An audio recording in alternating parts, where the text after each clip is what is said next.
Hi everyone, we're here with Dr. Shamara Wettimuni.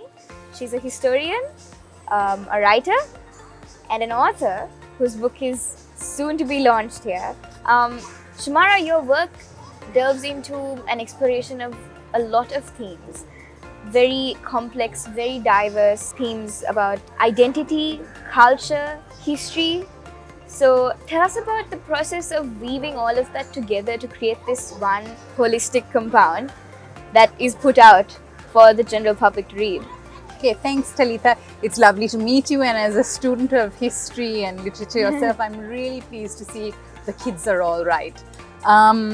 So I decided to focus on ethno-religious violence in Sri Lanka historically because I was really obviously not personally experienced, but witnessing what was happening in Sri Lanka, especially from around 2013, 2014 onwards. Right. And I noticed that people were talking about religious conflict, religious violence as a new phenomenon, something that came out post-ethnic conflict. Yes. And I was aware that actually there was this episode that had taken place historically in 1915, and I wanted to start with that. But what I realized when I started looking at 1915 is you can't understand 1915 by starting there. And what I found was that I was going further and further back, and now my research actually starts in 1853, because that's how long, that's the kind of level of context we need to understand something that's happening 65 years later. Yes. And so my book really tries to provide this longer history of religious revival, of migration and trade, of economic competition, as well as under the very difficult conditions of colonialism that Ceylon was going through at that time, in order to explain the phenomenon of violence between communities. That's actually really lovely to hear. And when you think about it, your book actually, generally based on history, just keeps going back in time, back in calendars. So as children pick up these books now, they're going to be picking them up soon. What message do you think they should get from that, living in a completely different age? Nonetheless, these issues are still occurring to some degree around them. Yeah, that's a really interesting question, Talitha, because I have to say that my understanding of history is constantly changing. I'm constantly having to check myself, my biases, my prejudices, and realize that, everything is not as I was told, or everything is not as I assumed. And I just hope that my message for children would be, don't accept everything you're saying. Follow the footnotes, look into it yourself, make up your own mind, because, we're in an age of so much information that we simply can't process it all, but we also can't accept everything that we're told.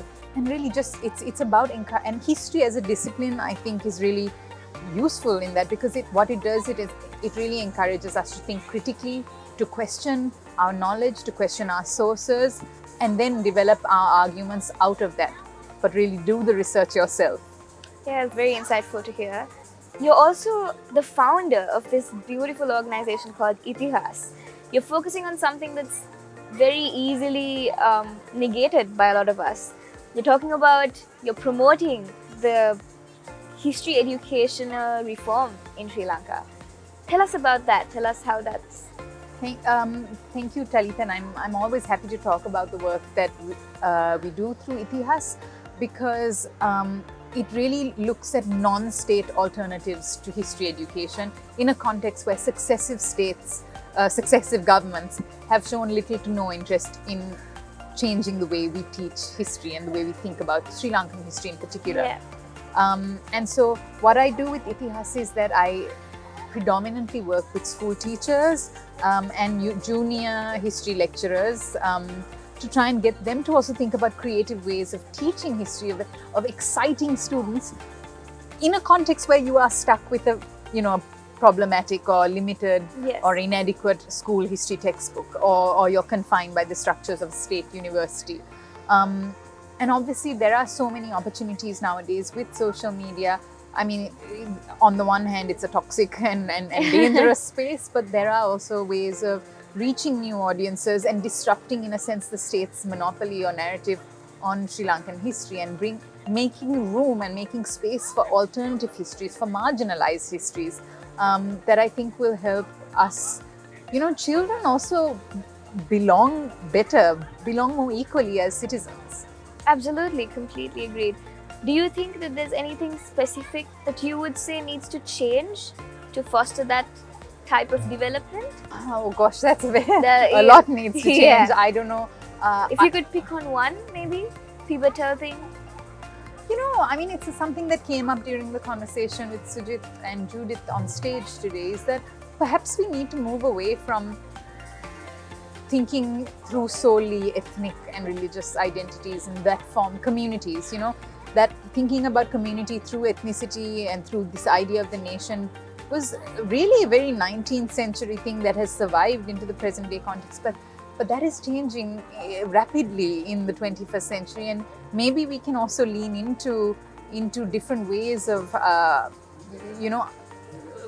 configuring relations between people. It shouldn't be that I am from this community and you're from that community, but we can be creators, we can be students of history, we can.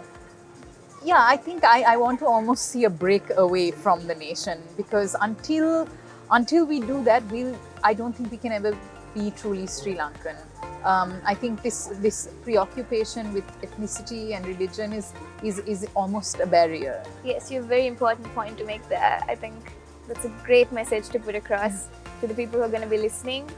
How has your experience been here these 3 days at the Literary and Arts Festival in Colombo? I'm really honored to have been invited to speak. The HSBC and the curators have done a wonderful job of putting together a very diverse event with stuff that appeals to different audiences, different ages. They've got a wonderful mix of local and foreign authors, and these wonderful moderators who are adding so much value to the discussions. As much as it's been informative and educational, I think there's also been some space for the political, which I also think is also very important. So yes, it's been a pleasure being here. All right, thank you very much. Thank you.